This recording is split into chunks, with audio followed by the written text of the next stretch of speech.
ಇನ್ನು ಇದೇ ಮೊದಲ ಬಾರಿಗೆ ಸಂಸದರಾಗಿ ಆಯ್ಕೆಯಾಗಿರುವಂತಹ ಪ್ರಿಯಾಂಕಾ ಗಾಂಧಿ ಇವತ್ತು ಪ್ರಮಾಣ ವಚನವನ್ನು ಸ್ವೀಕರಿಸ್ತಾರೆ. ಇವತ್ತು ಸಂಸತ್ ಪ್ರವೇಶ ಮಾಡ್ತಾ ಇದ್ದಾರೆ. ಮೊದಲ ಬಾರಿಗೆ ಸಂಸತ್ ಪ್ರವೇಶ ಮಾಡ್ತಾ ಇರುವಂತಹ ಪ್ರಿಯಾಂಕಾ ಗಾಂಧಿ ಈಗಷ್ಟೇ ಪ್ರಮಾಣ ವಚನ ಕೂಡ ಸ್ವೀಕರಿಸಿದ್ದಾರೆ. ಅವರು ಇದೇ ಮೊದಲ ಬಾರಿಗೆ ಸಂಸದರಾಗಿ ಪ್ರಮಾಣ ವಚನ ಸ್ವೀಕರಿಸಿರುವಂತಹ ಪ್ರಿಯಾಂಕಾ ಗಾಂಧಿ ಲೋಕಸಭೆಯಲ್ಲಿ ನೂತನ ಸಂಸದರಿಗೆ ಇವತ್ತು ಪ್ರಮಾಣ ವಚನ ಬೋಧಿಸುವ ಕೆಲಸ ಆಯಿತು. ಅದರಲ್ಲಿ ನೂತನವಾಗಿ ಈಗ ಆಯ್ಕೆಯಾಗಿರುವಂತಹ ಸಂಸದರು ಪ್ರಮಾಣ ವಚನವನ್ನು ಸ್ವೀಕರಿಸಿದರೆ ಪ್ರಿಯಾಂಕಾ ಗಾಂಧಿ ಕೂಡ ಇವತ್ತು ಪ್ರಮಾಣ ವಚನ ತಗೊಂಡಿದ್ದಾರೆ. ಪ್ರಿಯಾಂಕಾ ಗಾಂಧಿ ವಾಡ್ರಾ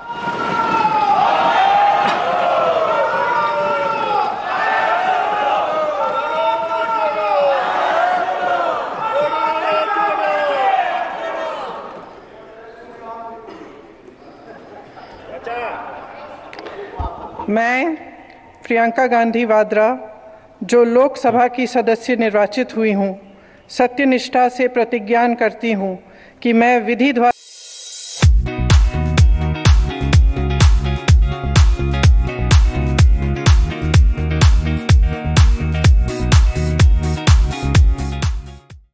स्थापित भारत के संविधान के प्रति सच्ची श्रद्धा और निष्ठा रखूंगी।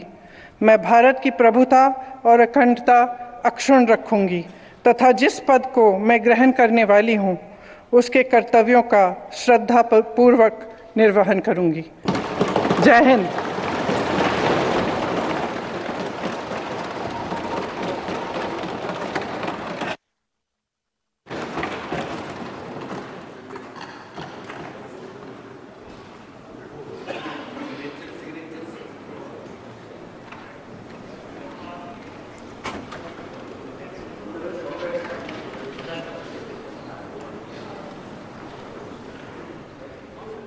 ವಯನಾಡಿನಿಂದ ಆಯ್ಕೆಯಾಗಿರುವಂತಹ ಪ್ರಿಯಾಂಕಾ ಗಾಂಧಿ ಈಗಷ್ಟೇ ಪ್ರಮಾಣ ವಚನ ಕೂಡ ಅವರು ಸ್ವೀಕರಿಸಿದ್ದಾರೆ.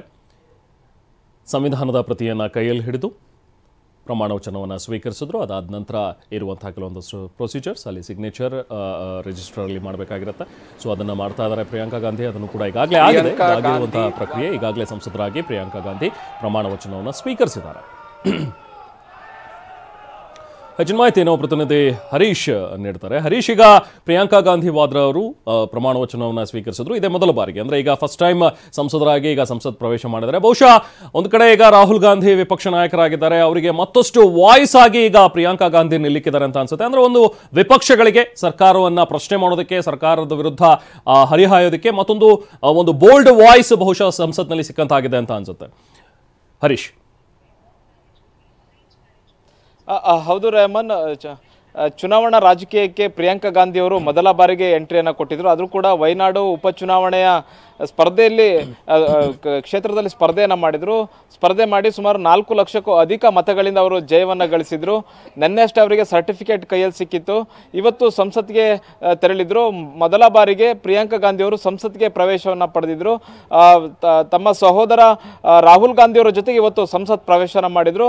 11 ಗಂಟೆಗೆ ಸರಿಯಾಗಿ ಅವರ ಪ್ರಮಾಣ ವಚನ ಸ್ವೀಕಾರ ಕೂಡ ಆಗಿದೆ. ವಯನಾಡಿನ ಸಂಸದರಾಗಿ ಪ್ರಿಯಾಂಕಾ ಗಾಂಧಿ ಅವರು ಪ್ರಮಾಣ ವಚನವನ್ನು ಸ್ವೀಕಾರವನ್ನು ಮಾಡಿದ್ದಾರೆ. ಮುಖ್ಯವಾಗಿ ಸಂಸತ್ನಲ್ಲಿ ಪ್ರಮಾಣ ವಚನವನ್ನು ಸ್ವೀಕರಿಸುವಂತಹ ಸಂದರ್ಭದಲ್ಲಿ ಅವರು ಸಂವಿಧಾನದ ಪುಸ್ತಕವನ್ನು ಕೈಯಲ್ಲಿ ಹಿಡಿದು ಪ್ರಮಾಣ ವಚನವನ್ನು ಸ್ವೀಕಾರ ಮಾಡಿದ್ದಾರೆ. ರಾಹುಲ್ ಗಾಂಧಿ ಅವರು ಕೂಡ ಅದೇ ರೀತಿಯಾಗಿ ಪ್ರಮಾಣ ವಚನವನ್ನು ಸ್ವೀಕಾರ ಮಾಡಿದರು. ಮತ್ತೆ ಬಹುತೇಕ ಕಾಂಗ್ರೆಸ್ನ ಸಂಸದರಾಗಿರ್ಬೋದು, ವಿರೋಧ ಪಕ್ಷಗಳ ಸಂಸದರು ಸಂವಿಧಾನ ಪುಸ್ತಕವನ್ನು ಕೈಯಲ್ಲೇ ಹಿಡಿದು ಪ್ರಮಾಣ ವಚನವನ್ನು ಸ್ವೀಕರಿಸಿದ್ರು. ಅದೇ ರೀತಿಯಾದಂತಹ ಮಾರ್ಗವನ್ನು ಈಗ ಪ್ರಿಯಾಂಕಾ ಗಾಂಧಿ ಅವರು ಕೂಡ ತುಳಿದಿದ್ದಾರೆ. ಅವರು ಕೂಡ ಸಂಸತ್ ಪ್ರತಿಯನ್ನು ಕೈಯಲ್ಲಿ ಹಿಡಿದು ಪ್ರಮಾಣ ವಚನವನ್ನು ಸ್ವೀಕಾರ ಮಾಡಿದ್ದಾರೆ. ಮತ್ತೆ ಆಡಳಿತ ಪಕ್ಷ ಮತ್ತೆ ವಿರೋಧ ಪಕ್ಷದ ಎಲ್ಲರಿಗೂ ಕೂಡ ಅವರಿಗೂ ಕೂಡ ಶುಭಾಶಯವನ್ನ ಅಲ್ಲಿ ನೆರೆದಿದ್ದಂತಹ ಸದಸ್ಯರು ತಿಳಿಸಿರುವಂತಹದ್ದು. ಇಲ್ಲಿ ಮುಖ್ಯವಾಗಿ ನಾವು ನೋಡೋದಾದ್ರೆ ರಾಹುಲ್ ಗಾಂಧಿ ಅವರು ಅಗ್ರೆಸಿವ್ ಆಗಿ ಕೇಂದ್ರ ಸರ್ಕಾರದ ವಿರುದ್ಧ ಹೋರಾಟವನ್ನು ನಡೆಸ್ತಾ ಇದ್ದಾರೆ. ಲೋಕಸಭೆ ವಿರೋಧ ಪಕ್ಷದ ನಾಯಕನಾಗಿ ಹೋರಾಟವನ್ನು ನಡೆಸ್ತಾ ಇದ್ದಾರೆ.